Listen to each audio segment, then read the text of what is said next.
have to have 30 seconds of banter, right?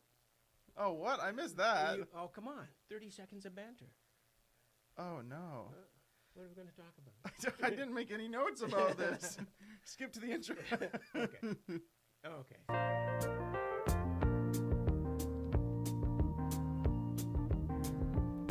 Hi, everyone. Welcome to the intro episode of the Benjamin Keach Journal. This is where we talk about all things Benjamin Keach.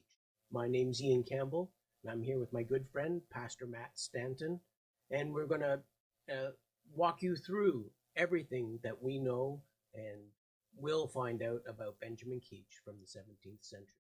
Are we going to do it in this one episode? How long is this episode going to be? Oh, no. This is going to be many episodes. Oh, wow. Okay. Well, just until we've exhausted all 2.6 million words that Benjamin Keach wrote. Okay? Deal? You listed it. I'll have to dig it out. Okay. Well, here we go. Okay. So, Pastor Matt, tell me about the Benjamin Keach Journal.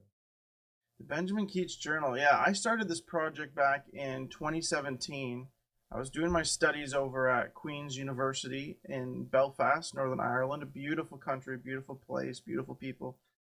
And as I was studying, I was finding out all this incredible stuff about not just Keach, but about Baptists and even wider dissent and the kind of the context that he ministered in.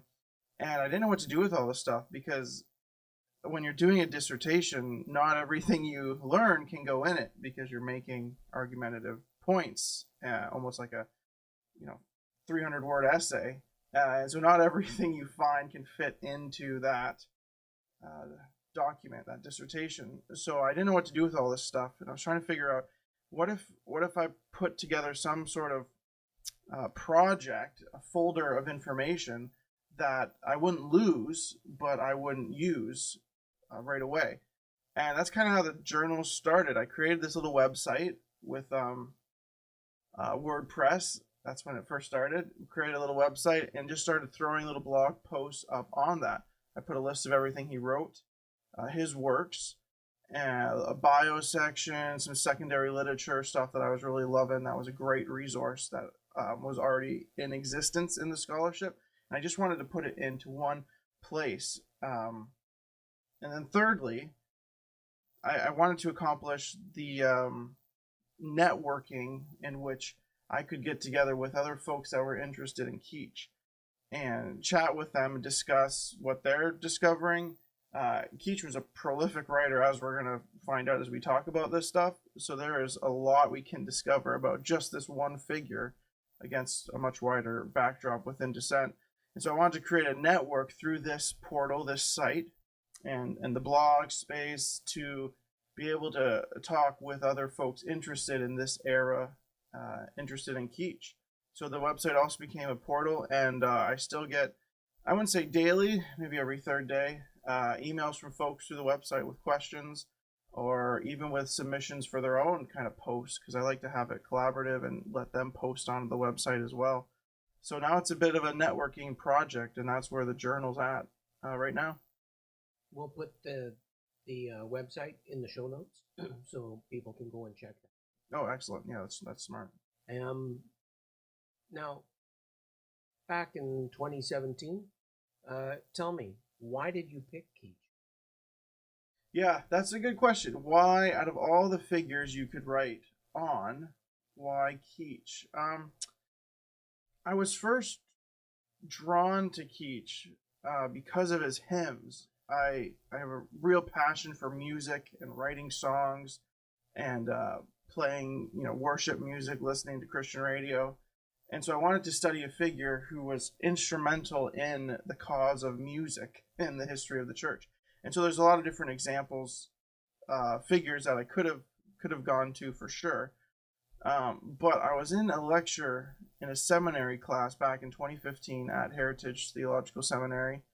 And one of the lecturers that day started talking about this guy named Keach, who was one of the earliest guys to start writing hymns. And I thought, well, that's interesting. I thought hymns I thought hymns were from biblical times. Like there's portions of scripture that the early church would sing as what I thought was a hymn. Like, what is this guy talking about? And that started the journey into figuring out exactly what Keach accomplished in his life and why was it that Puritanism in the early, 16th, 17th century, why they all had psalters, but why now Keach and these Baptists in the late 17th, 18th century, why they had hymn books. So, I mean, you could say that Puritanism had a psalter in its hand, but Baptists and even evangelicalism to a wide degree, it was born with a hymn book in their hand instead. And I wanted to figure out why that happened. How did that happen? Because I love that idea in that, singing the Davidic Psalms is amazing. It's a great part of our worship. But new songs, of human composure, recent human composure is the phrase I like to use. When did that practice really become normative in the church? And that took me straight to Keach. So Benjamin was actually the rebellious generation, not singing what his parents did. Yeah, he started the worship wars. All right. Very good. And why is the 17th century so pivotal to the Baptist? Yeah, that's a great point. So much happened in a short 1640 to 1700, 60-year period. Within one generation, so much would change, not just within Baptist circles, but even within wider dissent. Active toleration, the act of uniformity, legislation was being passed and acts declared, and that affected really all of religious culture, what we would call dissenting culture, which the Baptists find themselves a part of. And all of those changes are happening amidst an emerging denomination known as the Baptists, or more specifically, in Keach's case, the particular Baptists. All of this is happening within this 60-year gap, so it's an incredibly fascinating time. I can't wait to talk about it more in these episodes. Okay, awesome. So now we're going to take a break. If you want to hear the rest of this interview, become a Patreon member where you can get access to the full interviews with Pastor Matt and myself. And becoming a Patreon member also gets you the advance notice for the Benjamin Keach works that we're working on in conjunction with these podcasts. You'll also get access to other materials, early drafts of the comprehensive works that we're working on.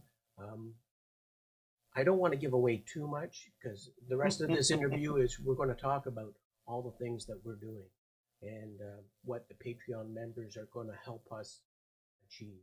Anyways, become a Patreon member and you can find out so much more of what we're doing. Awesome. So I think that's enough. Yeah, these guys we talked about who we are, where we've come from, and where we're going. Yeah, that's it. That's it. Is that a wrap? That's a wrap. Okay. Thanks for joining us for the first introductory episode of the Benjamin Keach Journal. We'll see you next time. Thanks a lot. Bye.